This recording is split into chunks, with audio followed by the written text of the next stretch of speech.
Okay.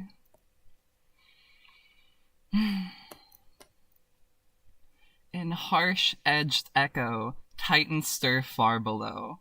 They are all the presences we are not supposed to be seeing. Wind gods, hilltop gods, sunset gods, that we train ourselves away from to keep from looking further, even though enough of us do leave their electric voices behind in the twilight at the edge of town and move into the constantly parted cloak of our night walk till. Suddenly, Pan, leaping, its face too beautiful to bear, beautiful serpent, its coils rainbow lashings in the sky, into the pure bones of fright. Don't walk home at night through the empty country. Don't walk into the forest when the light is too low, even too late in the afternoon. It will get you. Don't sit by the tree like this, with your cheek against the bark. It is impossible in this moonlight to see if you are male or female now. Your hair spills, silver white. Your body under the gray cloth is so exactly vulnerable, so fated to degradation time and again. What if he wakes and finds you've gone? He is now always the same, awake or asleep. You've gone? He is now always the same, awake or asleep. He never leaves the single dream. There are no more differences between the worlds. They have become one for him. The gnats and Margarita may have been his last ties with the old. That may be why they stayed on so long. It was his desperation. He wanted to hold on. He needed them. But when he looks at them now, he doesn't see them as often anymore. They are losing what reality they brought here, as Gottfried lost all of his to Blicero long ago. Now the boy moves image to image, room to room, sometimes out of action, sometimes part of it. Whatever he has to do, he does. The day has its logic, its needs. No way for him to change it, leave it, or live outside it. He is helpless. He is sheltered secure. It's only a matter of weeks, and everything will be over. Germany will have lost the war. The routines go on. The boy cannot imagine anything past the last surrender. If he and Blicero are separated, what will happen to the flow of days? Will Blicero die? No, please don't let him die. But he will. You're going to survive me, he whispers. Gottfried kneels at his feet, wearing the dog collar. Both are in army clothes. It's a long time since either of them dressed as a woman. It is important tonight that they both be men.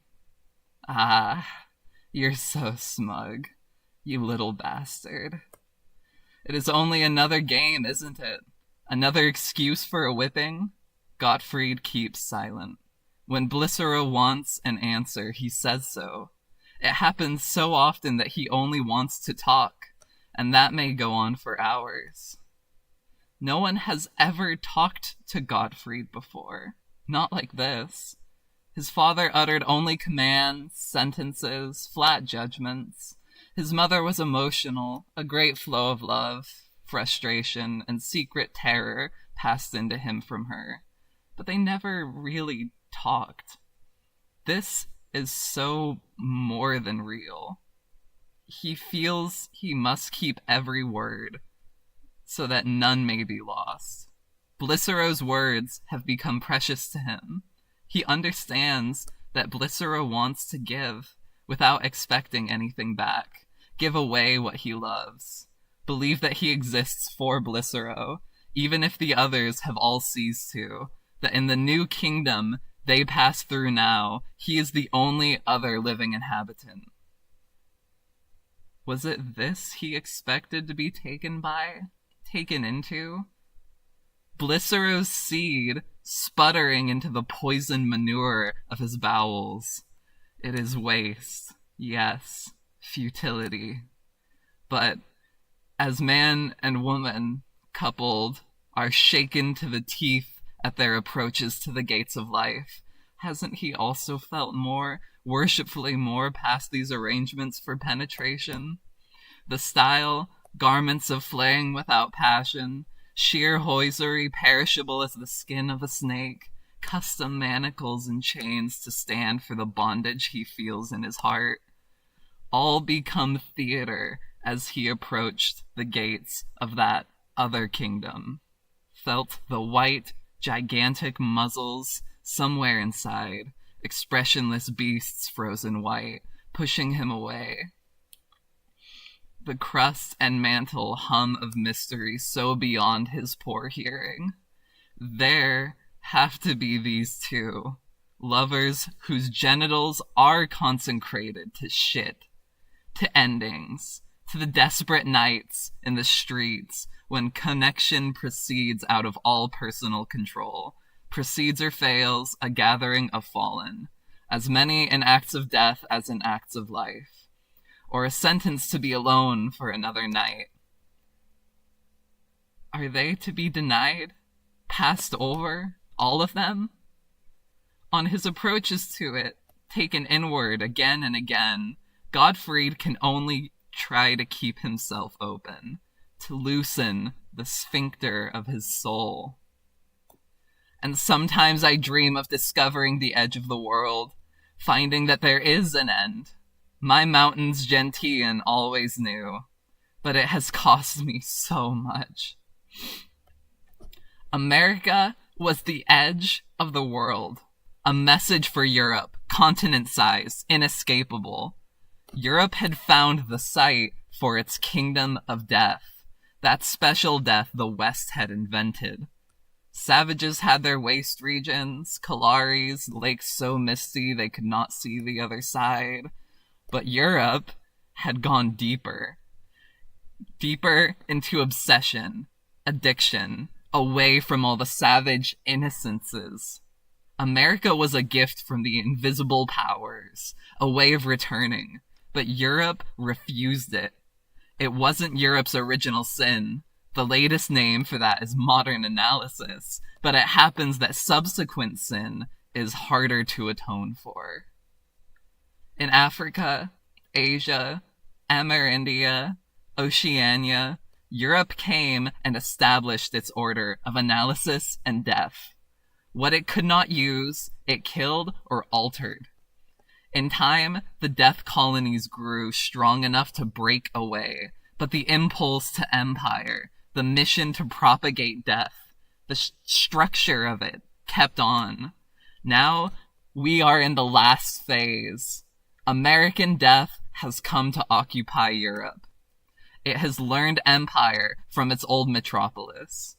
But now we have only the structure left us. None of the great rainbow plumes, no fittings of gold, no epic marches over alkali seas.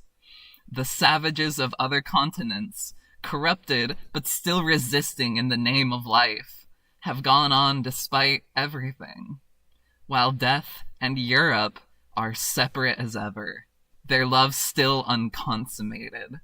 Death only rules here. It has never, in love, become one with. Is the cycle over now? And a new one ready to begin? Will our new edge, our new death kingdom, be the moon? I dream of a great glass sphere, hollow and very high and far away. The colonists have learned to do without air. It's vacuum inside and out. It's understood the men won't ever return. They are all men. There are ways for getting back, but so complicated, so at the mercy of language. That presence back on Earth is only temporary, and never real. Passages out there are dangerous, chances of falling so shining and deep. Gravity rules all the way out to the cold sphere. There is always the danger of falling. Inside the colony, The handful of men have a frosty appearance, hardly solid, no more alive than memories. Nothing to touch, only their remote images. Black and white film images, grained, broken year after hoar-frost year, out in the white latitudes. An empty colony, with only infrequent visits from the accidental. Like me. I wish I could recover it all. Those men had once been through a tragic day. Ascent, fire, failure, blood. The events of that day, so long ago, had put them into exile forever. No, they weren't really spacemen. Out here, they wanted to dive between the worlds. To fall, turn, reach, and swing on journeys curved through the shining rendezvous of cosmic trapeze carried on in the loneliness and sterile grace, and certain knowledge that no one would ever be watching, that loved ones had been lost forever. The connections they had hoped for would always miss by trillions of dark miles, by years of frozen silence. I wanted to bring you back the story. I remember that you used to whisper me to sleep with stories of us one day living on the moon. Are you beyond that by now? You've got so much older. Can you feel in your body how strongly I have infected you with my dying? I was meant to.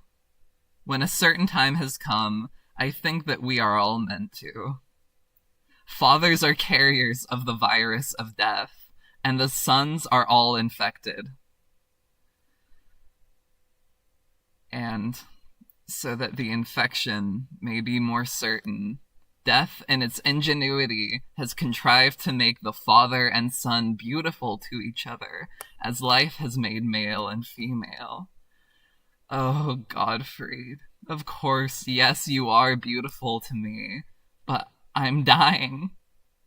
I want to get through it as honestly as I can, and your immortality rips at my heart. Can't you see why I might want to destroy that? Oh, that stupid clarity in your eyes. When I see you in the morning and evening ranks, so open, so ready to take my sickness in and shelter it inside your own ignorant little love. Your love, he nods several times, but his eyes are too dangerously spaced beyond the words, stunned irreversibly away from real Gottfried, away from the weak, the failed smells of real breath, by barriers stern and clear as ice, and hopeless as the one-way flow of European time. I want to break out, to leave this cycle of infection and death. I want to be taken in love, so taken that you and I, and death and life, will be gathered, inseparable, into the radiance of what we would become. Gottfried kneels, numb, waiting. Blicero is looking at him, deeply, his face whiter than the boy has ever seen it. A raw spring wind beats the canvas of their tent. It's near sunset. In a moment, Blicero must go out to take evening reports. His hands rest near a mound of cigarette butts in a mess tray. His myopic witch's eyes, through the thick lenses, may be looking into Gottfried's for the first time. Gottfried cannot look away. He knows, somehow, incompletely, that he has a decision to make. That Blicero expects something from him, but Blicero has always made the decisions. Why is he suddenly asking? It's all poises here. Passageways of routine, still cogent enough, still hurting us through time. The iron rockets torn across rainy miles of Saxony, route sides littered with last envelopes, stripped gears, seized bearings, rotted socks, and skivvies, fragrant now with fungus and mud. If there is still hope for Gottfried, here in this wind-beat moment, then there is hope elsewhere. The scene itself must be read as a card. What is to come? Whatever has happened since to the figures in it, roughly drawn in soiled white army gray, spare as a sketch on a ruined wall, it is preserved, though it has no name. Like the Fool, no agreed assignment in the deck.